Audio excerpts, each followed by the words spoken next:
یہ government high school Qasim کا کی ایک معمول کی صبح تھی اور ہم اپنے ہر دل عزیز استاد جناب ظہیر الدین کا انتظار کر رہے تھے کہ کھڑکی کے باہر سے ایک آواز آئی، تواڈے استاد ظہیر صاحب دا تبادلہ ہو گیا۔ ظاہر ہے ہمیں بےحد تشویش ہوئی، کیونکہ پچھلے 5 سال سے وہ ہمیں پڑھا رہے تھے اور ہماری کلاس تو اسکول میں انہی کے نام سے جانی جاتی تھی۔ چند ہی لمحوں بعد استاد محترم داخل ہوئے اور گزشتہ 5 سالوں میں شاید یہ پہلا واقعہ ہوگا کہ ان کے چہرے پہ مسکراہٹ نہیں تھی۔ وہ تشریف فرما ہوئے اور بجائے اس کے کہ حاضری لگاتے انہوں نے ایک جملہ کہا، ہماری جو دوستی 6ٹھی جماعت سے شروع ہوئی تھی آج اس کی چھٹی ہو گئی۔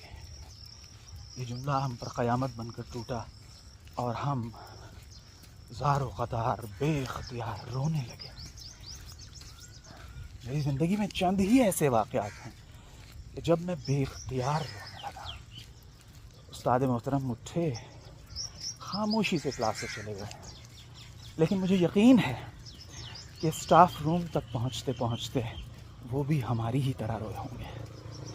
میں پڑھاتا بھی ہوں اور ہمیشہ یہ کوشش کرتا ہوں کہ جناب ظہیر الدین جیسا استاد بنو، لیکن وہ کیا کہتے ہیں، ہزاروں خواہشیں ایسی